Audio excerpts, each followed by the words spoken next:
Hi, everybody. I'm Wendy Murdoch, and this is Webinars with Wendy. This is number 204 in our series of webinars for horses and horse people. So I've stopped talking about the pandemic because I think we're coming out of that now, and we're still going to keep rolling with these webinars as long as I have people willing to be my guests. It seems like we do. We're full for the month of May, so be sure that you go to the Murdoch Method website and join our email list so that you get the email every Sunday that tells you all the guests for the week. And of course, subscribe to the Surefoot Equine YouTube channel so that you get a notification whenever I post a webinar. I don't always put them up at the time that they're recorded. You know, life happens and I usually have to run out the door after a webinar. So if you just subscribe, you'll get the notification, and that way you don't have to worry about when we're going to post it. Today, my guest is one of my very special and dearest friends, Allison Thurston. Allie and I met each other back in 1989. I think so. 89. When I was had returned from Australia after living there for a year and was living in Connecticut. And I was a team practitioner at the time, and we met because I was doing a team clinic at New Canaan Mounted Troop in New Canaan, Connecticut. And we have been fast friends ever since. I'll let Allie introduce her credentials and her background, but needless to say, we are kind of like sisters of a different mother, and we have our own language sometimes. If you've ever had a twin or been around people that are that close, we tend to talk in half sentences. I'm just warning you, in case this conversation goes that way and you need to pop something in the chat and say, excuse me, you only said half of that thought. It's totally fine to interrupt us so that we can make sure that you understand what we are talking about. So welcome, Allie. Thank you so much. It's taken so long to have you as a guest. I'm so excited that you're finally here. Thank you. And I am devoted to being adult today and completing my sentences and not talking at warp speed. When Wendy and I taught years ago in New Zealand, they had never seen anything like it or heard anything like it, because not only did we not complete sentences, we interrupted each other to finish each other's sentences and laughed at all of our own jokes. So yes, they didn't get. So for me, when I met Wendy, I was on the board of a lot of horse organizations, and I was responsible for clinics. So I hired her for several clinics after I saw her at Troop, solely for my benefit. And away we went. So we've always been interested in weird things. No matter how long we haven't seen each other for, when we see each other, we're doing the same thing, but a different spin. Yes. So over the years, the art of teaching littles is what we started with. We worked together teaching Pony Club. And from that, we learned that if you can teach kids, you can teach anybody. And you can experiment with new ideas and the kids don't know it. So that involved a lot of centered riding, a lot of where's the middle, and it involved supplying them with horses, helping them find horses that weren't going to wipe them off under a branch, although that did happen. They weren't exempt. Yes, because we didn't vet that horse before it showed up. Yes. So my horse career started when I was little. The person at the birthday parties that never had the cake because I was doing the pony rides while everybody else was inside. And apparently horse fever doesn't go away 40 something years later. I am still in the horse business, and I've had many journeys, a lot of competition, coaching, multiple disciplines, but a big chunk was indeed Pony Club, because that was when I was a single mom, and I had to meet the bus to get my own kids home, and it was very convenient to go and do lessons for that organization. But I'm interested in dance movement, in movement studies. I'm interested in horse types and personalities. And so today, talking about my kingdom for a horse, the last time I did a lecture on how to shop for a horse was in 2006. And that group were kids, parents of kids. And so that emphasis on first time horse shopping was what that emphasis was. But today, kind of the 101 part is the very important part of self-assessment. And that there are many bullet points that come under that. And then the issue of pricing and budgeting, and then sort of the top 10 lists for the person shopping for the horse. What's your wish list? And that list will have what I want versus what I need. And then there should be a list from a trainer or a trusted person that is more about what you need.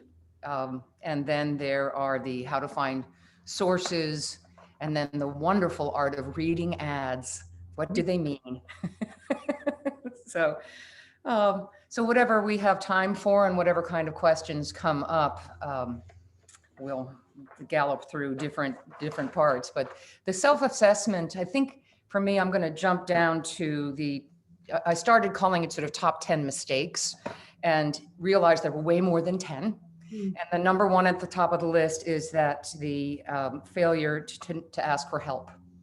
That you know, in shopping for a horse, that you don't have somebody that knows more than you do, has more experience than you do, to help guide you in the process.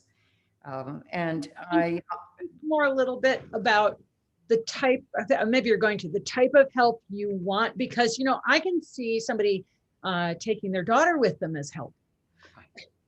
And I've also have people that know somebody in Kentucky, and that person is never going to see the horse. They don't know how the rider, what level of expertise. And the important thing about suitability is in the self-assessment is, what's your confidence level? Will you ride on a windy day in an open field? Well, you know, will you be the first one that teaches a horse how to go through a puddle? Or are you only planning to stay in the ring? And so there's no good, bad, right, wrong. It's being realistic. But the other top 10 mistakes is impulse buying love at first sight, looking for your heart horse. And I know, we as nurturers, we want that connection. So we sort of look for a special feeling. He looked at me a certain way. And while that might be a quality that's there are other way more important ones that should be on the list. And that includes, Allie, nowadays, so many people are horse shopping online and watching video. Right. And so in that, in the self-assessment part, before everybody has been shopping online, and that's kind of the dream horse is one of the names of the sites, and My Perfect Horse. And that's a fun exercise that for me, the dream horse is extremely bright. It's a Selle Francais. Am I ever going to get one? No. Does it suit my needs now? I've come back from a 3-year recovery from an injury. I am not about to get on a hot-blooded animal at the moment. So it doesn't suit my needs at the moment. But if you looked at my resume about how much riding I've done in the disciplines of hell-bent for leather, cross-country, jump tall buildings, yeah, I did that and was really fit at one point. But now if I sit on a tornadic spin, I'm, probably, I haven't had to test it to see now that I've returned to riding. I want to at this point. Right. I've promised my children I will never get on a horse that I haven't seen somebody else ride first, which is, one of those things that when you go for the shopping, that you also want to make sure that you see somebody else on the horse first. So in my other top 10 mistakes is underestimating the cost of the care. So you may need a new saddle because it's a giant. You didn't realize that it adds up when they get sick. It's not like a trip for a small animal vet. And if you get a horse that doesn't have the experience that you want, then you're paying for it in lessons. And to add to that, free horses are not free. Right. It's the ongoing expense. And so other mistakes are the inexperienced horse with the inexperienced rider, that you're going to be paying that much money in training, so you might as well up your budget if you can, at the beginning. So in the pricing part these days, we'll jump around. That's kind of something that we do. It's called the pinball. In the pricing these days, the stratospheric elite is in the millions of dollars now. And that's for the, sport of kings. People that want to play big are paying in the millions to get the horse that does what it said. It will be a player on the international seen. I'm guessing we don't have a lot of those shoppers here today. But you know, that for your self-assessment, what's your highest ambition? Because it affects the vetting. And what's your intended use? Do you want to try and go to the Olympics? You know, and or what are your goals? Is it just for fun and dabbling, or are you goal oriented that you want to compete? You know, what other goals would there be? Just trying to. Some people want to show. Some people just want to learn. Some people want to go out backpacking, you know, and trekking. Other people have the dream of running on the beach. So, you know, the goal doesn't have to be a competitive one in terms of our typical show. It can be a huge, you know, like maybe you want to do mounted archery or driving or, you know, whatever your passion is, but it's important to be realistic about what you want to do so that you look for a horse that is fit for the job. And so often people, you know, buy a horse wanting it to do one job, and it's absolutely the job the horse doesn't want to do. And there are some horses that are very good at a job that seems like they would be good at something in that same field. So in fox hunting, if it's a good field horse, that means he hangs with horses well, but that doesn't mean he'll lead over fences. So that horse may not be a good eventing horse. He may not do well by himself. And so deciding what your goal is, even if it's you have property and you want to do a rescue, it still will affect the vetting. So if you intend to do 100-mile endurance rides, that's going to be a different level of fitness than having a spin on the beach. Right. And then being realistic about the time that you have available. If you're planning to board the horse, that already says that you will only be relating to your horse in windows, as opposed to when you have the horse at home, where you're relating to them when you're feeding them and at different times. And so the care for them, where you have to hold them for the blacksmith or bring them in and get their riding time, it's easy to be unrealistic that when I get my horse, I'm going to do this 5 days a week. And so when you're looking for a suitable horse, if you get a horse whose fitness needs are to be ridden 5 days a week, it's like owning a border collie and putting them in an apartment, you know, that they won't be as billed because their needs aren't being met. So, and then the realistic part about your riding ability, that my riding ability, I still can maintain upper level use of my seat for seated work, but I just started standing in my irons after 3 years.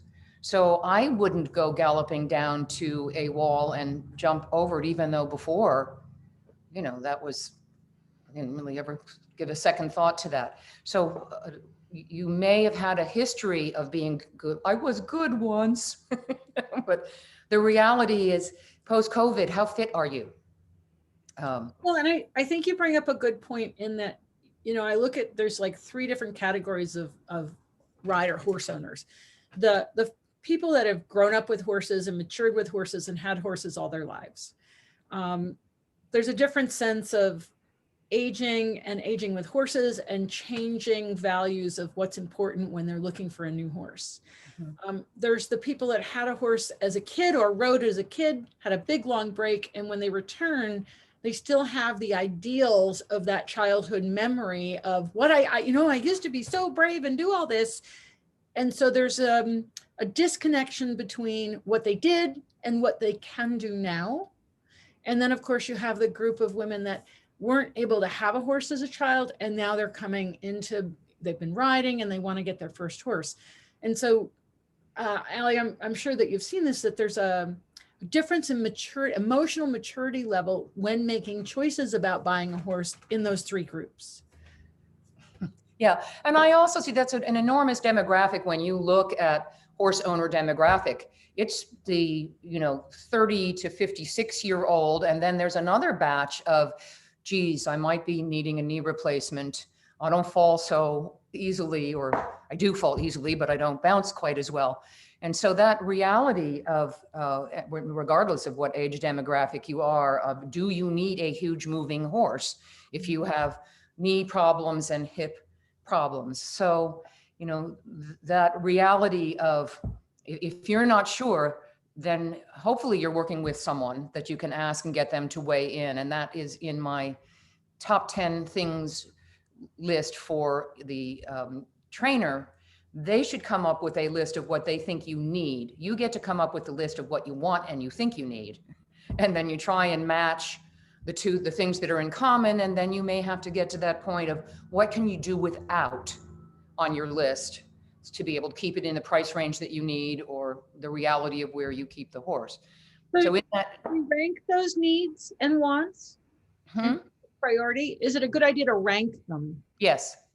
Yes. So one of the times that I did that was a junior moving from a push button pony, that was Blake, that did absolutely everything, no matter who the rider was, found the takeoff spot, to a horse. And because it was Pony Club, a tight budget, so it was the thoroughbred off the track that had 30 days of training.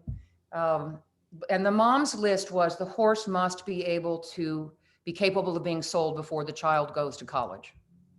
And so that meant that they needed to keep the horse in training so that they didn't wreck the horse's training. Very easy to do with the 30-day wonder, particularly at the 4, 5, and 6. You know, that's an age where they can be trained, but boy, if you don't know your stuff, it's easy to teach them something you don't want them to know. So in that reality check of your riding ability and also your training ability, and then I think you need to ask yourself, where will you keep the horse? Is it going to be stabled? Is it going to have turnout? Is it going to be boarded? Is it going to be home? And so you might have a home setting like I did, where the horses were in the garage, or you might have acres and acres. So there's going to be a different dynamic, whether you have other horses, it's a solo horse, and if it's in a boarding scenario, when you're allowed to ride and how much time you can spend there. And plus the financial burden of a boarded horse, that sometimes you have to use the shoer that the facility uses, and they may be the $250 a visit guy. So that is something. And then, what style of horse do you like?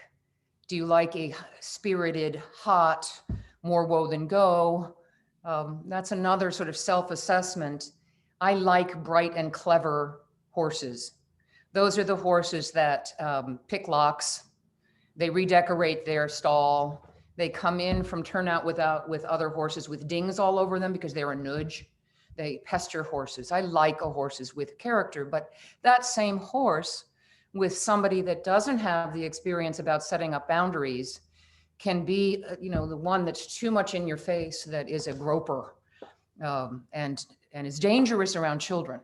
And because Wendy and I ran a program that was about safety and children, if the horses didn't have the appropriate manners, we taught them. We did a Miss Manners.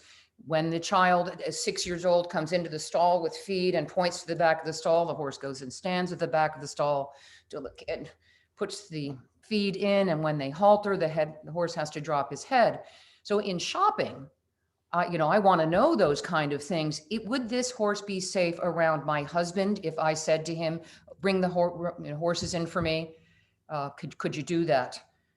Or if you have kids, my kids at 6 and 11 had to bring the horses in while I went to work. And then some realistic things about on the want need list versus the need list. People will often do things like 3 good gaits. And the bottom line is, do you need 3 good gaits if you never intend to canter? If you're doing a rescue where you want to spend the time on the ground learning about horse language, then you don't need 3 good gaits. So, in that list of what style and discipline, or what are you interested in, I see a lot of people that will get the best quality moving horse that they can find in the event that they should be more fully immersed in showing. So they focus a lot on the videos, the quality of movement. And a lot of that, the work that Wendy and I do about making postural changes and helping the horse improve the quality of movement. If you're not competing at the upper levels, you perhaps don't need to pay that price. So, and also, are you capable of riding those kinds of gaits? Right. So for the, the horse being ridden by the kid, there's the old adagio that the kid and the horse's age should equal more than 21. Right? It should add up to 21. I haven't heard that one actually. Yeah. And my advice often to the demographic of women who have the checkbooks now is to buy the horse that you can enjoy when they step off the trailer. And the exception to that is if you can say that in the past couple of years, I've had 3 horses, had this one for 2 years, this one for 5 years. If you're actively training and having horses, then you're up to the game. But if you've had the same horse that you've enjoyed forever and he's now getting old, to try and get that young horse that you'll grow up with, will last you for the rest of your life, I would advise buying the horse that you can enjoy when they step off the trailer. And that if you have the formula again for the age that you just gave us, kids and horses age should add up to 21 at least. So if you're over 21, we don't have one for an older adult. We'll make a list. It'll be negative credits. So in the top mistakes that people make, in addition to the buying at first sight, is buying at auction. Now there are internet auctions, there are Mustang auctions. And, unless you can be a gambler and throw the money away, that's usually a very, very bad choice. Another bad one is buying a horse for color. We don't drive a car's paint. And it's the same sort of thing that this is what I see the most frequently when I'm saying mistakes that people make. I bet you that it's resonating with some people already, but this is the thing that I see the most common, that people will say, I've always wanted a ... And that may be a paint, it may be a Frisian, whatever the fashion is. Not just color, it's also hair. Yeah. And, that I want a horse from Europe. I want an Irish horse. And if you don't really know, if you've never owned an Irish horse, then you probably don't know that they are barroom brawlers. They live in herds. They haven't learned to cross tie. They're really good at head butting people. They can break your nose. You see the crooked nose here. So the clients that I've had that have imported horses from Ireland, they needed a lot of help because the horse was a bully. And they're not mean at heart. They just can see that you don't know what you're doing. And I know what I want. So in that kind of look, I've always wanted a fill in the blank. Why? I've always wanted a Frisian because I love their movement and because they're everywhere. As opposed to, I like how the movement feels. I mean, if you can honestly answer that, fair enough. I've always wanted to, because I like hair care products. Right. And I've always enjoyed, I've always wanted a weanling. She's like, well, have you ever had experience with one? Have you ever handled one? Have you ever been through the bratty post-weaning stage? Have you been through the bratty 2-year-old stage? Have you been through the bratty 3-year-old stage? 4, 5, and 6. 5, 6, yeah. So anyway, and I think that's the other end of that spectrum, is that people turning down the older horse. The older horse that packs and knows how to do their job means you can have fun. And that definition of what's older depends on what you want to do with them. In eventing, the horses aren't 5 and 6 years old the way they are in the quarter horse industry. And so they start to get the top dollar for resale at 8 and 9 years old. They're still usable at 14. But buying a 19-year-old horse, there's nothing wrong with that. Your price is going to be realistic and you're going to be able to go and have fun. Well, and horses are living so much longer now. You and I can remember back in the 70s, a 19-year-old horse was ancient, and it was on death's door. And now a 19-year-old is, I got another 10 years. Yeah, and my beloved horse, who was a Trakehner thoroughbred cross, he lived till he was 32. He did Piaffe 3 days before he died. He took kids cross country the week before. He never had a hock injection. And I started preparing to be sad when he was 21. I was prepared for him to die any day now. And it was all borrowed time.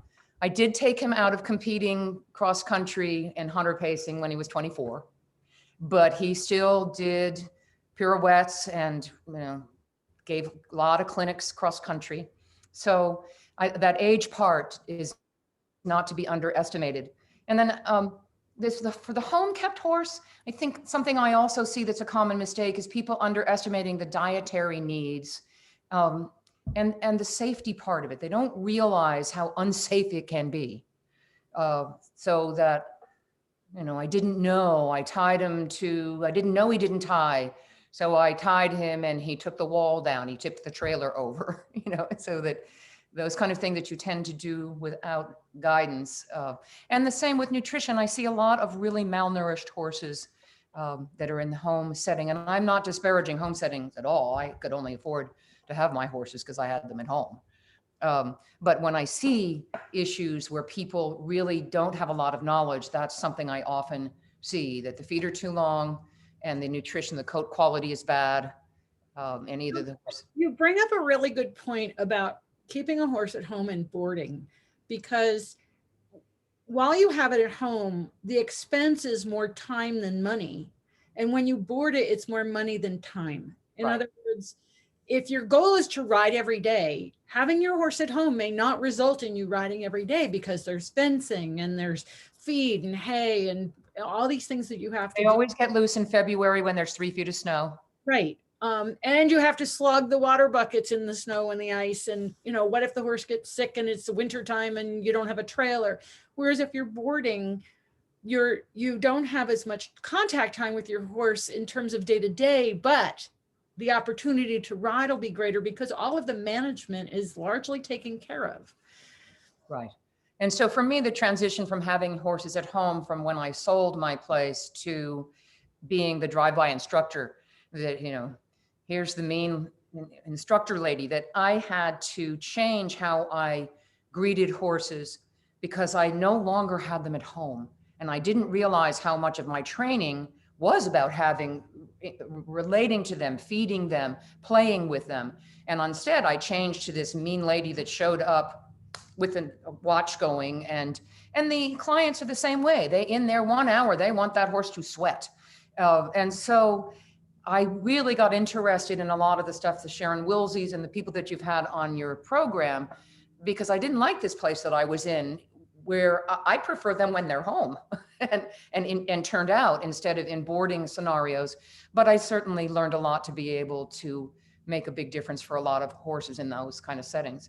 So just jumping to the pricing business, the market is really great for sellers right now. I mean, it's like houses, people selling, not buyers. That one thing COVID did was riding is an outdoor sport. And so when you look on a lot of the classic websites, the ad numbers are down. And so in other words, COVID's resulted in a lot more horse ownership? Yes. And so fewer horses on the market. So in the fall, there may be a horse dump out west because of the drought, people that keep horses in herds, Mustang sales. I predict that you will see a price drop in the fall. But, like art, horses, are worth what people are willing to pay. So if you did an ad for a horse in the Midwest, you could advertise him for, $3,500. If it was advertised as the Humane Society is about to take him, he's going to be free. But if you market him for an East Coast woman, that's $7,000. So, where you live is going to affect the price, and some of the sources will also affect the price. The fox hunters now are like 25,000. The less expensive horses, the thoroughbreds, are now between 5 and off the track or like 10,000 now, between $5,000 and $10,000, because that discipline has done a really good job of rehoming thoroughbreds and marketing them and doing competitions to do makeover, thoroughbred makeovers. But before, you could get them for a song. For some of the Western horses with the same ancestry of paints and quarter horses and Appaloosas are wicked cheap right now, but they can be registered. They can be registered in the paint and quarter horse registry. They're just not fashionable right now. So, that's sort of for the pony club. I just looked up on the website, and was a 15-year-old horse in Virginia that the C3 level, which means they can jump 3.7, I think. And that they can go cross country and all of that kind of stuff. And they can do dressage to first level, 15,000 for a 15-year-old. So, the prices, it's worth having a dabble, because if you're going to be playing on the website, you should go ahead and do that. So that brings us to the sources of looking for horse. Word of mouth is like your best and safest way of doing it, because if you use a local network, you're less likely to be ripped off, because everybody's going to know they did that to you. So your blacks. So just to start the conversation on this part, it is a buyer beware market. Absolutely. There is no organizing body. There is no regulation on selling horses. There's no, let's put it this way, honesty in advertising, or marketing is everything. And that's the other thing, is that marketing is everything. And I have some ads to read. I know you.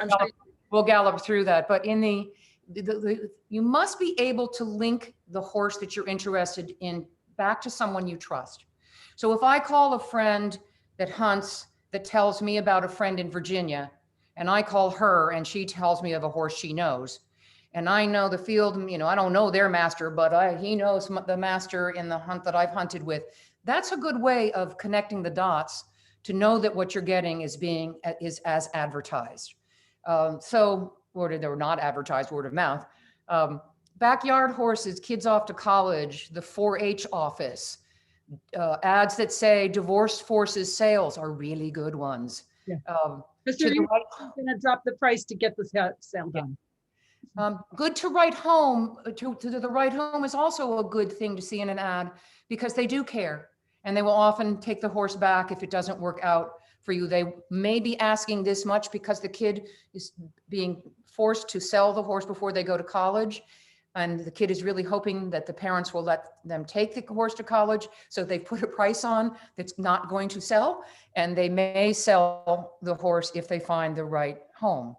I've had a placement that was half the asking price, and it was embarrassing to do well, this is all I have, but that worked out. So in lesson programs, the local pony club, the local hunt and tack store ads are good resources. And then trainers, if you're going to compete, go to the kind of competitions you want to go to. So if it's mounted archery, if it's dressage or hunters, that word of mouth through trainers is a very, very good network. It is buyer beware. There's also the gossip part about people ruining a sale. I wouldn't ride that horse. He's not, he's had line for years. That is very chronic that happens, where sales are tanked between trainers. So, buyer beware. But they do have valuable connections. And when you do purchase one, you're going to pay for those connections. There's a commission fee that gets associated with certain kinds of sales. So they were actually sometimes get a ruling so that that the commissions were actually public. Did that ever go through? I don't know, but the buyer beware part is that you are clear up front what the commission is, and that sometimes what happens is that here's what the seller asked, and so she turns the horse over to her trainer, and then her trainer calls somebody that is an agent, and then that agent has a prospective person. Each of them is going to get a percentage on top of that. What the owner gets is not going to be anywhere near what the horse was on the market for. So in 81, the horse that was for sale for $14,000, I got for $4,000 because I went to the owner. I went to the owner. I cut all the other people out. Is that ethical? Hey, I got a horse. So is it okay to ask what the commissions are going to be on a sale? You have it in writing. Okay. You should have it in But writing. something to protect yourself is to make sure that that is Right. declared. So the sales barns and agents. A sales barn is somebody that represents sellers, other trainers to move the merchandise. And an agent may be just a stopping point to keep the horse exercised for selling. So it's a little bit different. The sales barn that I'm thinking of, David Hopper in New York, he's been in business from time immemorial. I mean, my Chronicle of the Horse ads, he's run a continuous ad since the 70s. And he specializes in jumpers and equitation horses. At any given time, they have 10 horses in training. The average time that the horses are there are at 4 months. Their job is to make them solid citizens and to pair them either with a trainer that's going to continue the training and then eventually hand it off to the client, or to the amateur non-pro or junior rider. And they move horses, beautiful quality horses. Some of their horses are from Europe, some they represent breeders. So that's kind of the difference between a sales barn and then an agent, maybe somebody in Europe that you can trust, where you can get the horse seeing it only on videos, and they'll take care of the shipping, and they're representing breeders and different registries over there. So I have a friend that got 2 horses from Europe that she never rode, and they were brilliant horses because she had a very good agent. So then the internet, the internet, where the internet auctions, I fell in love with rescuing a Mustang. If you have the ability to have a horse at home and you're interested in a lot of livery work, there's certainly an opportunity to have fun with that, but still the safety part, make sure you understand that, that you have the advice so that you can stay safe making that kind of choice. And so all of the, the internet of Equine Now, Dream Horse, they do them by disciplines, barrel racing. There's a gazillion disciplines that you can click on. And again, that interactive, because I want a cross-country horse, that horse may not be able to hunt well because he doesn't like going at Mach 10 with being surrounded by 20 horses, but he might be really fun for eventing. So those terms that when you start looking at the different disciplines, they're not necessarily in, what do you call it? What word? Wendy, interrupt me with the word. I've lost it. Interactive, interchangeable. Thank you for your help. You're welcome. And in some ways you have to think about horse shopping online is like looking at houses online. They're going to show you the best part, and they're not going to show you the falling down ceiling and the water leaks and, the driveway that needs to be reworked. They're in theory, they're going to show you the best part of that horse. And it is up to you to make sure you have your list of questions to ask them before you invest a lot of time and travel to see the horse. I mean, you've really got to do your homework. So I'm going to, the final thing for sources is publications. So breed publications, Morgan News, American Quarter Horse, by discipline, Master of Foxhounds of America, Covert Side, Eventing USA. There are ads in there. You can place ads and that kind of stuff. So, for the next, I don't know how much time we have left, but in the steps you take before, you've now done you've found a source, you've got a list of horses. My recommendation is to try to find local, so that if you do find the horse that you like, you can make many trips back to ride. And if you find the dream horse across the country, go out for a week then, so that you can ride multiple times in the week. So one of the things that's really important to emphasize is that the price of the horse is the smallest investment part, right? So you've got shipping, you've got boarding, you've got training, you've got equipment, you've got veterinary care, catastrophic care, that if you're spending years trying to repair a horse because you didn't do your homework ahead of time, just think of the loss of enjoyment as well as the loss of finances. So doing your homework ahead of time is so important. It really is. And I'm going to go into what that homework is, but in the auction scenario, often horses end up there because they're unusable. Or they've either been injured, or they may be sound, but they're dangerous. And a lot of times they're in a helpless posture because they're traumatized from being at an auction site. And what you uncover that they don't like when you bring them home.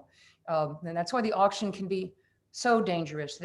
In some of these sales barns will have a thing where if you don't like the horse, you can return it in 30 days, but you don't get your money back. You can pick another horse from their sales site.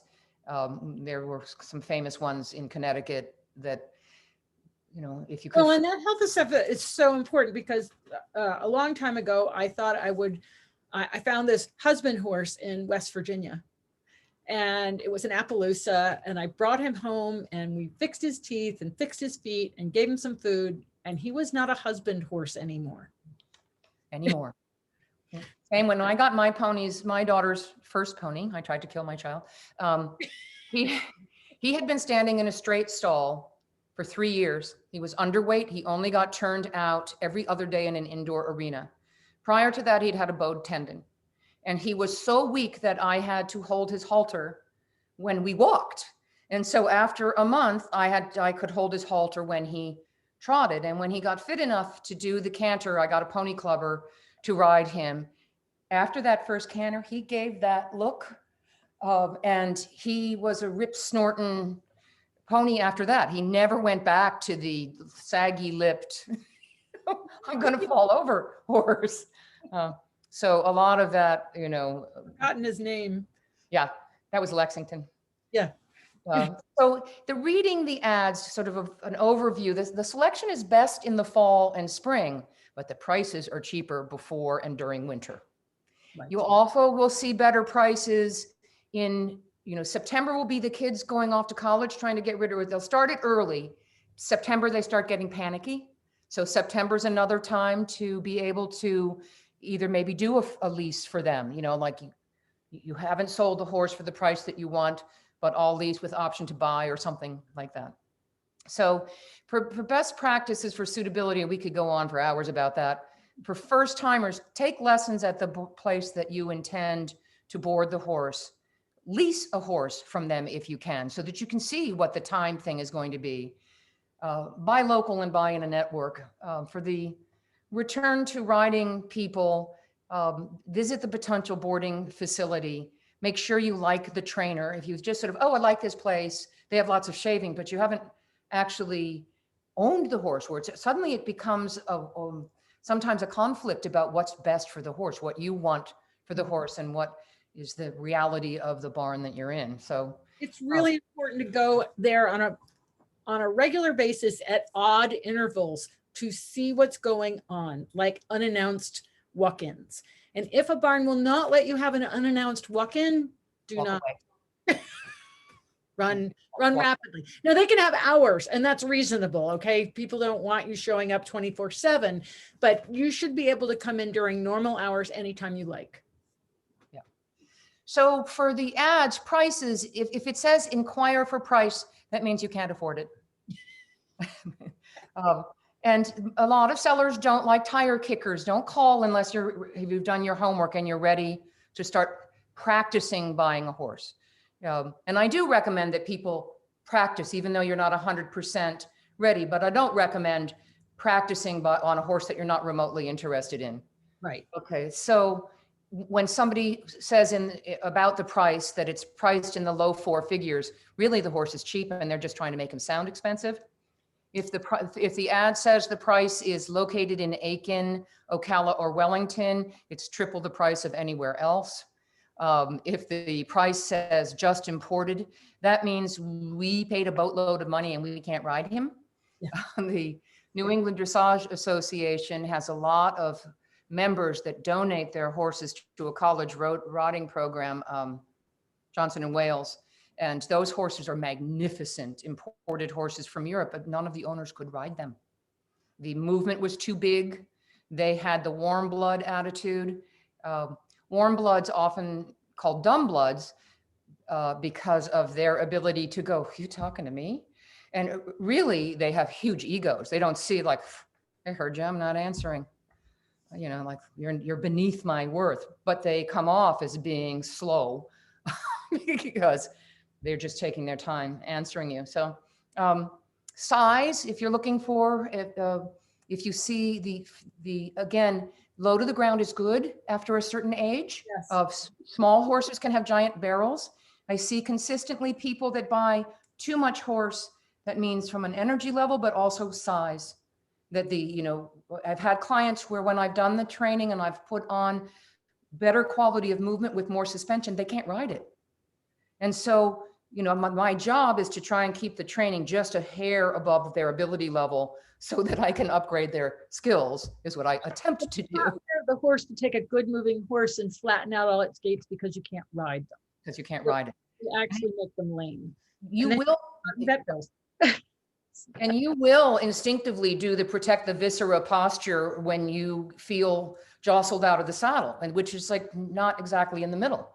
So for size, when you see an ad that says should mature over 16 hands, it means it's currently 14 hands. The dam was 14.2, the sire was 15.3, and for 28 generations, it was never over 15.3. But this horse is going to defy DNA and somehow grow into the size. Still growing can mean he's getting fatter, even though he's topped out at 14.2. But the ability to take up leg is a good one. Are there any chat comments that am I? There's a comment about gated horses for older riders, and they're a wonderful market for them. The price has gone up a lot because of our age demographic. There's so many of us. So Rocky Mounted horses, Missouri Trotters, they're very popular. The price is good out west. And if you're going to do that route of going out west, go to an Airbnb for a week so that you can see the horse and try and find it from a network you know about. Type and temperament, that could be a whole another thing, but in the can be pushy on the ground, you sometimes see. That means that he sees humans as treat vending machines, and he took a chunk out of the caretaker's arm last week. So not marish means unless she's in season, which is 7 times a year. Or more. Or more, right. Personality plus means he's not going to exert any more energy than he has to unless you put a carrot up his nose. Loves people, prefers them seasoned with a dash of carrots. Yes. So these are all things that are supposed to tell us that it's suitable type or temperament for us. And again, if you've seen Wendy's webinars on the 5 elements horses, with Kim Bever, fabulous series, because there are consistent types and there can be bad types together. So if you're a boundary setting rider on a horse that can't resist pushing boundaries, you're going to have to pick your battles. Sometimes that's so somebody says it sounds like the internet dating codes. I am stealing that line. But it's swipe really left, swipe left. And the thing that so often happens with the rider that has not ever owned a horse and is an adult, and the one returning, is that you're at an emotional age when you were denied that horse, whether that's 10, 12, right out of college. And so it's so important to recognize that there's an emotional component and then an adult component. And the adult really needs to be looking at what you wrote down and evaluating it from the adult perspective of you're 65 and you want the 2-year-old horse that's going to be 17 hands and 1,800 pounds, and you're a 5 foot tall, 100 pound soaking wet person. Because emotionally, this will probably be the last horse I have. Right. So I'm going to come back to that. I'm sort of conflicted about the homework that you should do before you go horse shopping. But inevitably, people are horse shopping before they do the homework. Right. And so looking at this, when it says husband horse, that means a fuzzy elephant. Good luck getting him to trot. Right. May have never cantered in his life. A potential husband horse is if your husband's a jockey. Yes. So potential danger signs, potential prospect, those words. Great potential. Warning sign, like full stop. Danger. Right. Do not go there. So health, sound means when he's not lame. Always sound means he hasn't been ridden for a year and he looks sound in the pasture when he's grazing. Flex that hawk. Yeah. On purpose. Needs some maintenance means you better be rich. Great feet, but too bad about the bowed tendon. Yeah. Recently vetted. Someone else found out that something was really wrong with him. And vet check, welcome. That recently vetted is get the x-rays. If they took radiographs, get permission to contact the vet who did them and talk to them about those radiographs, and then have your vet look at them. Don't just vet check welcome means please pay for us to find out what's wrong with him. So I'm going to jump down from this section, which, there's more on type and temperament and energy level, health and experience, movement, but I'm going to jump to the part about the pre-visit. And the pre-visit, and if it depends on when we get the hook to go, for how long we'll go on for, but this is important for the homework because we've talked about it a couple of times. Videos and photos, review with experts. That's with your vet, with your instructor, with your neighbor, get everybody to weigh in and write down what they say. right. So then you're going to, before you visit, you're going to screen over the telephone. And if the ad had show credentials, because you're interested in that, you're going to look up the show credentials. So if it's an eventing horse, it will have a USEA number. And you want to see, got eliminated, came in 6th, won. So there's a learning curve with that horse. This is not a turn the key packer, that when that rider finally connected, they were able to do well. And you'll often see in the eventing world, a prelim horse. That means that they've gone through the very lowest levels of novice, beginner, novice, and then prelim. And prelim is like 311, whatever it is. But it often means that the professionals and the upper level riders know the horse can't do the job, that it has courage issues. And so people will say, I got a horse that's going prelim, often means it's a reject at that level. And if you are already, with pony clubbers, they're often we're on a budget. So we were always trying to find those diamond in the roughs. So the screen of there's going to be questions to ask, and you're going to write a script. And you're going to write a script that asks specifics, because when you get on the phone, you're going to not feel stupid about asking for details. So you're going to ask if you can have a trial, what the experience, what disciplines it does. You're going to ask about the health, the shoeing, the breed specifics, the fitness, the suitability, the personality type, the quirks and vices, handling, and behavior with other horses. So things that you will, when you are on the phone, you're going to be aware of danger signs. And when you go, there'll be danger signs when you get answers of, well, not with me, or not that I know of. Those are the buyer beware. If you don't get an answer, circle that you want to somehow see if you can find that out. So some questions. Is the seller the owner? Oh, it's a huge question. Huge question. If it's the agent, if it's an agent or a trainer, can I speak with the owner? And if you speak with the owner, how long had the owner had the horse? What's the reason for the sale? If it's with a seller, how long has the seller known the horse? It's kind of hard to believe that a horse is kid broke if the seller's only had him for 3 days. So if the ad says the seller for 3 months and the owner only had him a month. Right. So that kind of timeline, if the ad says, 5-year-old can ride him, show me, put a 5-year-old on. Or over the phone, would you put your 5-year-old child on? So trial, is there a trial period? Sometimes you can put a deposit down that will go towards the purchase price that you will lose. after a trial period, and that's for the post visit. This is way before you get excited about going to the barn. This is the homework part. You're going to ask in the experienced training and disciplines, what has the horse done today?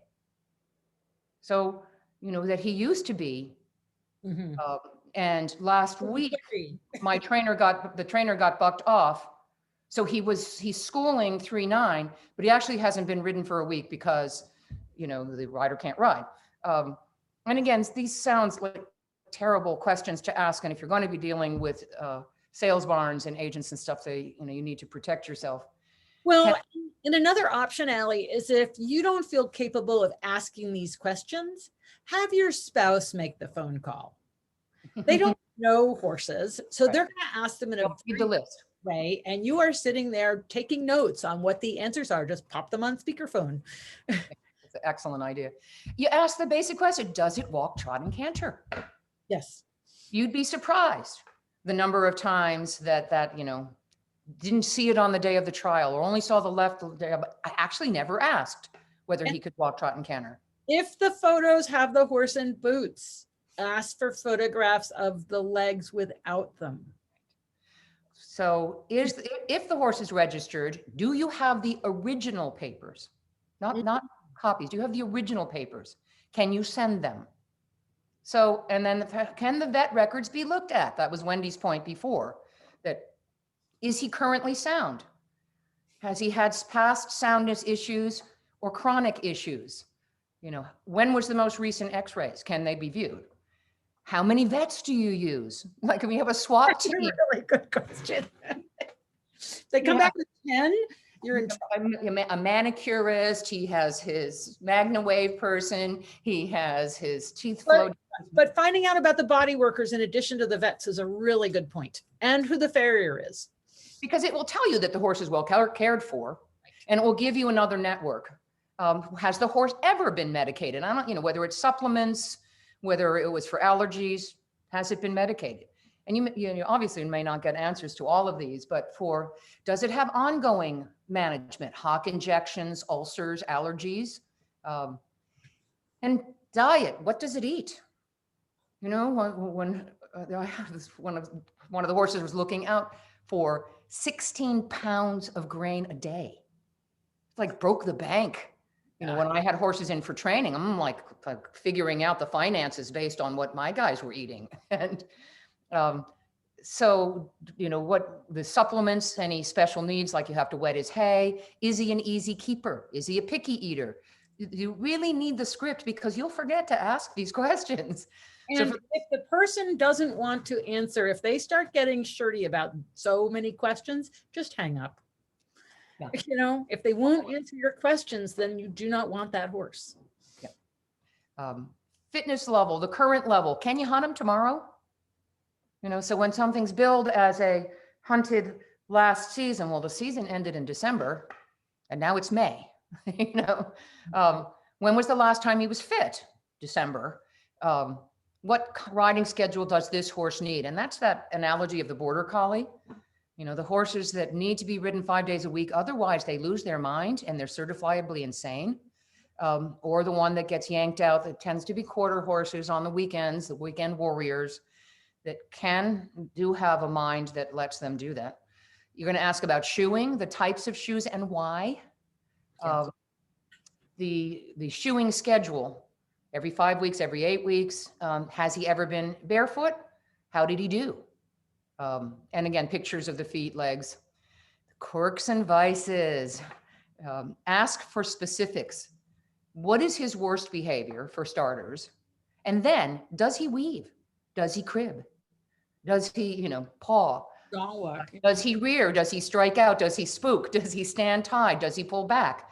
Can he be handled by kids? So that, well, I wouldn't. Well, there, that doesn't mean that you, as the potential owner, wouldn't be able to handle him, but it might be meaningful if you're expecting your own children to help with horse care. So trailering, does he need company on the trailer? Does he scramble? Is he steady on the trailer? Have you trailered him? Yeah. With other horses, what's his current turnout? Is he good with other horses? Some horses have no social skills. A lot of the PMU horses often don't have skills with humans where they'll knock you flat because they didn't learn about boundaries from their mare. And so they also are the ones that sniff the mare's butt and then act kind of surprised when she kicks them because they didn't learn any of that from their mother or in a herd setting. So before you get there, you can ask them about personality type and temperament. You're going to hear words like he's a puppy dog. You might hear more whoa than go. You know, they're going to make it. Know what the barn name is. Is it Ninja? Good one. Good one. Barn name. They'll tell you the registered name is Buttercup, but we call him Ninja in the barn. Right. Sharky. Yeah. So before the visit, you're going to request that I want to see him in his turnout. I want to see him brought in from his turnout. And if they don't have turnout, then I want to see him in his stall. Please do not exercise him before I get there. And I am planning to assist with the grooming and the tacking. You're upfront about that. That's what you're going to do. So should we go on? Early ahead of the time you said. That you said. So again, with the visit, try and stay local. Go and see it and ride it multiple times. Getting a visual assessment of the muscle symmetry, that's a whole thing that we could talk about. But the idea, if you're not sure what to look at, take pictures of its legs, its feet from behind, from in front, from the side, and take it for show and tell to people you trust. Go with the seller to the turnout. What's the horse's reaction? Did the horse go, I don't see you, this is my butt, and I'm not turning around? Was the horse hard to catch? Did the horse come over and knock the trainer? Is he easily caught? I think I can be nice about that. Were his ears pinned? Was he social? That's the polite euphemism for, do you have carrots? In the stall, check for kick marks. Check for paw marks. Does he dig to China? Is this a horse that's bored with confinement? And maybe you can give them the luxury of not having that kind of confinement if you can find the right place to board or bring them home. On the trial ride, don't believe what they say. Show me. Yeah. So whatever they've said, horse jumps 311. You don't have to be the one that jumps 311. They jump 311. Oh, he had new shoes. His feet are sore. Then can I come back? That kind of, and you don't have to do the snippy body language that I just did. Well, you could behind the scenes. Your mind could be doing that. And with a mask on, it's really good because your mouth can be going. Right. Okay, so whatever they say it can do, can he jump, dressage, show the canter and the leads. Cannot tell you the number of times people have gotten horses home and they've got one lead but not the other. Or they had their best rider on it that managed to school it to death the day before that got the canter on the day that you were there. So another thing I really like is ask the rider to go wicked fast and then really slow. And what happens? Does the horse walk off flat-footed, or is he on amphetamines afterwards? Did it get him amped up? So that how does he manage his adrenaline and cortisol levels? Because sometimes what you see might be most often what you get, but when they get into danger zone, where they're on an adrenaline rush, the fire-breathing dragon, you may not have experience with that. And how much of a caretaking do you need? That's where you have to be realistic. And for me right now, I cannot ride the young horse that I'm working. He's been worked in hand and all of that kind of stuff, but I can't ride him until I see somebody else on him, because I promised my children I will never do that again. And I know, because I was looking for, now let me get on, let me just do it, that I don't know how I'm going to sit a spook in a rear. I've been on a spook and I've been on a little mini buck, but I haven't been on the sun fishing number, and I hope never to be on one. I hope not. Okay. Someone has a question. They said, I'm looking to adopt a companion only, no riding, older horse to do liberty work, horse speak, groundwork. Any specific questions I should ask the rescue organization? Some of the rescue organizations are absolutely marvelous. There's one in Vermont that it's hard to get horses. I think it's Gerda's Rescue, and they'll do a thing. If it doesn't work for you, bring them back.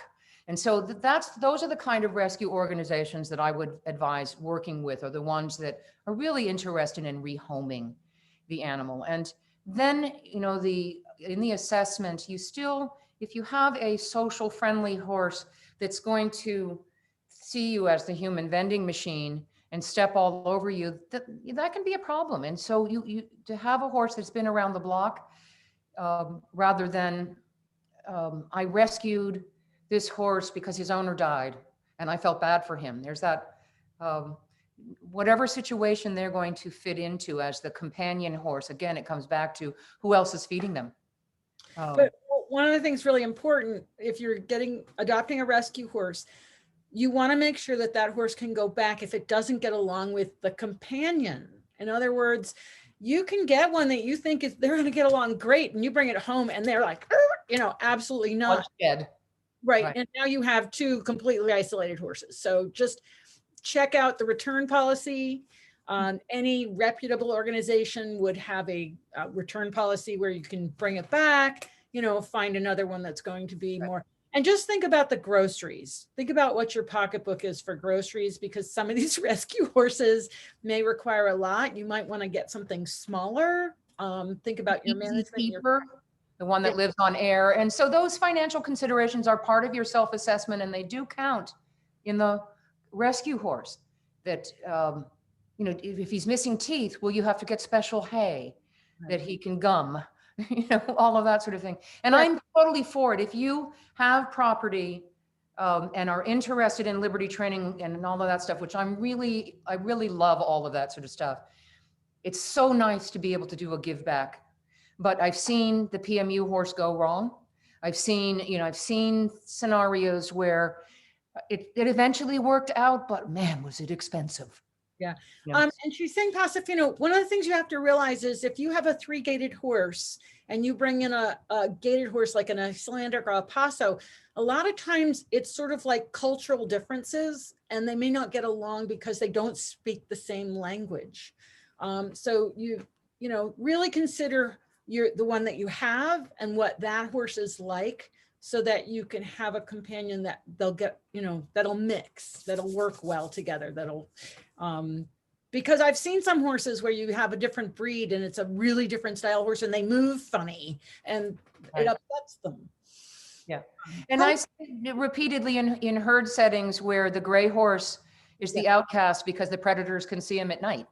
We saw when we were trekking in New Zealand, all the horses were turned loose at night, and the dark horses shunned the gray horses, which had to band together because they would not accept them. They were too bright. That's right. Yeah. So in the post visit, you're going to ask for repeat rides and at different times of day. And then the next step will be vetting. You don't use their vet. A young horse should be clean from injuries, and an older horse will have history. It's just, you know, that you know, just part of the deal. Draw blood for a drug screen. Don't run the test. Don't pay to run the test, but draw the blood. That'll scare away a lot of bad apples. And if you think that the horse was not represented, then run the test. Yeah. So if there's you only have X amount of days to test. I'm not sure how long with that vacutainer you can keep that. That's a question to ask your vet. How long can they, I don't know what they have to do. Even just asking the question on the phone, I will want to draw a blood test for drugs. Yes. If they start freaking out on the phone, hang up. But you may need it as legal recourse. So horses that ride sound. Uh-oh, you froze. Allie. Uh-oh. She's not gone because it hasn't blanked out, but I don't know where she went. Found at their level that you want them that don't pass a flexion test are not the front end flexion test. There's variation. You froze. So you froze at the end of blood test. So just pick it up.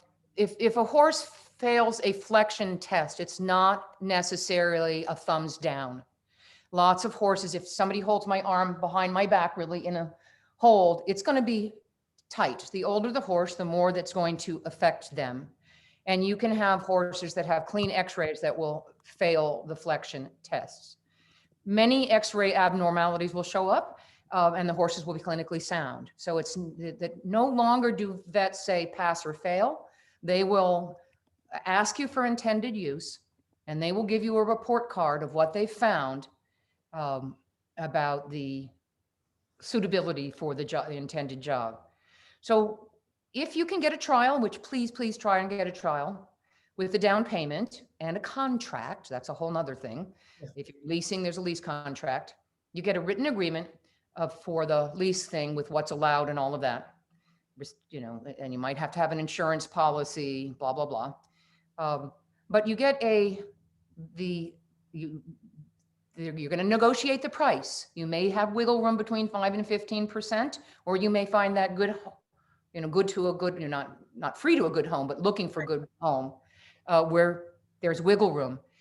It's harder in today's market. So then you're going to get a dated bill of sale with a description, the price you paid, and the breed papers. You're going to give them a post-dated check until you get the horse home, and that it is as billed, and then with the drug test that you can say if it passed, it was drugged, then the contract is void and they have to return your money.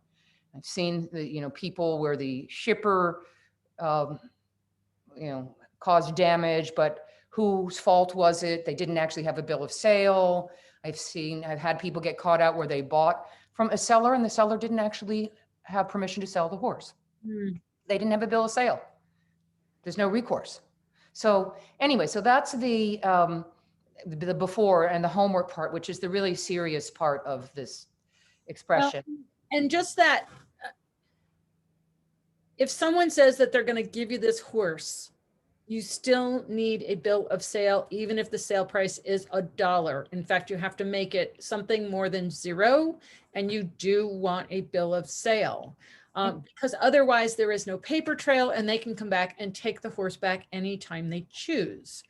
So divorce decree, that it's good that it said $1, but at the same time that you will be required to provide legal proof of what you paid for the horse. And if the horse is now 10 years old, or there's wiggle room for that. So in interpreting these ads, in looking at energy level, if you see the words high strung, it means certifiably insane. If you see the word spirited, it means certifiably insane. If you see the word competitive, it means he's impatient, he paws, and he's antsy. Needs experienced rider, certifiably insane.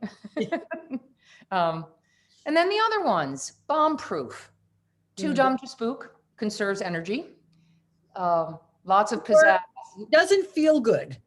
Doesn't feel good. And when you make him feel better, may be full of lots of pizzazz, which means that behavior when a horse hasn't been out of the stall for 4 days, that one.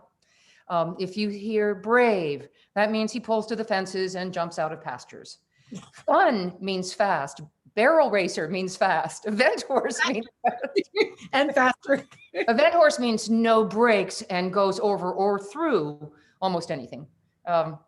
For sale due to lack of time, rider can't afford the hospital bills anymore. That can be a very realistic one, but sometimes it is like I got bucked off too many times. So in their experience level, ready for training. You missed one on the other is what is it? Stands up, but there's another way to say it. Means rears flips over backwards. What is that? How do they right? So that's what put that on your questions list. Has he ever reared? But you also have to say, does he stand up? Because some people call rearing standing up. Yeah. And you might think he does a levade. So anytime an ad says prospect, that means like, I'm sure you'll find something he's good at, even if we couldn't. So it doesn't mean that there's any proof that he can do the intended job. Show prospect, basically 4 legs, a mane and a tail. And a mouth to feed. Could go prelim. jumped out of the pasture once and it was a really big fence. So field hunter prospect, I don't really know what field hunter means, but I took him in a horse show with Hunter under saddle once. Nicely started lunges, but we don't have enough insurance to ride him. Mature, older than rocks. Dead broke, nearly dead, could cart a corpse around. Has a good handle. Push button, dangerous if you push the wrong buttons. I remember riding one of Bettina Drummond's horses, and I went to go adjust my stirrup, and I put my leg in front of the flap, and the horse like went into Spanish walk across the arena. It's like, oh, push the wrong button. You know, anyone can ride except the current owner. That's why he's for sale. So potential to move up. My trainer and I had no luck moving him up, but maybe you will. Dressage horse means overbent and much too large for you. So confirmed second level, did some leg yields once when we were trying to open a gate. Field hunter, hunted once, needed lead over the fence and was excused from the field. You need to add Western ones like, you know, something about working with cattle and that sort of thing. Had a heart attack the first time, and that was the end of that. Rope broke, been broken, flipped over backwards. Okay, so movement qualities, big trot, hasn't learned to canter yet. Good mover, well, hasn't fallen down recently. There's the 3 good gaits, and then that doesn't include the other 4 or 5 gaits we haven't identified yet. See, we laugh at our own jokes. We are starting to hit the point where we're feeling comfortable enough to go into Wendy speaker. Okay. Careful jumper, over jumps every time or slams on the brake if you get ahead of him. Right. So, you know, those are trying to interpret some of the language, prospect and all of that. In their looks, if it says lots of chrome, that means they have white markings, and that's probably the only thing that's good about them. The only good thing we can say about them. They will get every skin disease on the planet and have weak feet. Yes. Typey. He either looks like a quarter horse or a thoroughbred, depends on the angle, you know. So people try and craft these ads for marketing for us to go, oh, a thoroughbred type, you know, or the whatever Frisian type. So, you know, breed and lineage, that's a whole nother way of dealing with breeders and all of that kind of stuff. If it says homebred, that means it was a pasture, oops. Flashy, there's another one. Very flashy, yeah. In other words, that often means no brakes. Yep. There's a lot of, you know, barrel racing prospect, whoa, God damn it, whoa. Not for beginners, for rodeo riders only. Potential prospect green, big gaits, experienced riders, currently in training with professional. That means the 15-year-old kid down the road. Happy when working means you need to ride him 6 days a week. So kids safe can mean kids have done really death-defying, dangerous things, and they survived. I had a pony in Potomac, Maryland. We used to put him in the middle of the pond and do the rope swing out onto his back. So kids safe, yeah. But he had every right to try and bite us in half. So, you know, those are some of the alarm words. Comfort for confident beginner, I mean scoots, spins, bucks. And some of the good words are the owner off to college. Any of the pony club terms of D1 through D3 are good for a beginner. Those are walk, trot, canter, jumping up to 2.9, I think, or 2.6 maybe. 6. And then the USPC level C3 is a horse that could go fox hunting, goes cross country. They've now specialized so that you can, if you can't do the cross country stuff, you can do a dressage trajectory. And the old term was the traditional ratings levels, what is certification they now call, they don't call it ratings anymore. I'm dating myself. So anyway, that's kind of the in the next steps for before you go shopping, that do your homework. And if you don't have somebody you're working with, find them first. Find that where you're going to board them, start taking lessons there so that you all find out before you get a horse that you don't like that person and you want to be someplace else. So, in the the funny ads, just the tears rolled down my face. Let me share my screen just for a second, Wendy. I have your co-host. Okay, maybe I can find it. Let me close the other things before I share the screen, maybe. Okay, and go to the next. And now did I go away? Nope, not yet. Okay, let's see. Go. Hello. Oh, there we go. What do you mean bump? There. So this is what we talked about. The self-assessment is huge. It's emotional. Having your husband weigh in, your friends weigh in it's a good growth opportunity. The reality of pricing and what you can pay. People usually pay for a horse what they'll pay for a car. So if you'll buy a Tesla, you're going to have fun. If you're looking for that car for your 16-year-old, that's $2,500. That tends to be what you'll buy. The making your lists, the trainer needs list and the owner wants and needs list should have as many common things as possible. And the trainer should override the things that aren't on the list that are potential poor choices. So the sources we talked about, how to read ads, the buyer beware, the visit, and the post visit. So this was the horses for sale by disciplines on equine.com. And these are current number of horses, but all of these disciplines, ranch horse, racing, gaited. And then this was a great ad that somebody placed in a Facebook group of what they were looking for. So all around hunter jumper horse for young rider between 6 and 10 years old, 15.2 to 16.3 hands, give or take. Must be easy to handle on the ground and an uncomplicated ride. And so there is a bit of unicorn, but at least they're very upfront about what they were looking for. And so I'm going to stop my share. But that was the picture of the horse for what the description was? They were looking for a horse. So that they posted an ad in a group where there's people selling that they were looking for a horse.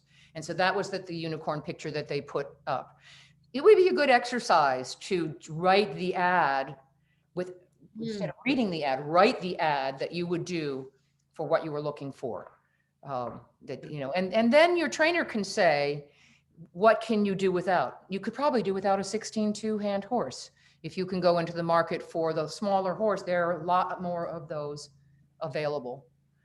So anyway, for the wrap up, were there any chat things that we? No, people thought we were hilarious, actually. I thought we did a very good job about we kept it together. Just at the end there, we got a little bit. It wasn't too bad. Yeah. So, but it's so important to plan. And I think the bottom line of what you're talking about is you have to plan the journey of buying a horse, just like you want to plan anything else, so that there's a framework and an outline and you're not in that impulse buy, which is where so many people get in trouble, is the impulse buy. Oh, he batted his eyes at me. Oh, I knew he was my horse from the first moment I saw him. You're going to fall in love with whatever horse you buy. Just make sure that it's a horse you can live with. Just think of, you don't want to have a bad divorce 6 months later. When you think that horses are like foster children, they have 4, 5, 6, 7, 8 homes. The good horses go to good homes. The ones and we can make good horses bad horses by our bad choices. And if we rush into it, we can then make him have to have another family. I'm all for the forever horse, but that's not how the shopping, that's not what I keep in mind.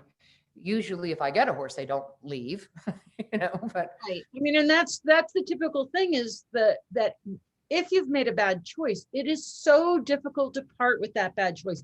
There's so much self abuse of, oh, I'm a bad person, I'm a bad rider, but sometimes it's just a bad choice that you made in the beginning. So rather than go through that process of self-deprecation and abuse, take the time to be prepared to find the horse that really is going to suit your price, your environment, your level of riding, your level of care, whether it's boarding or at home. Take the time now so that you don't wind up in that bad divorce.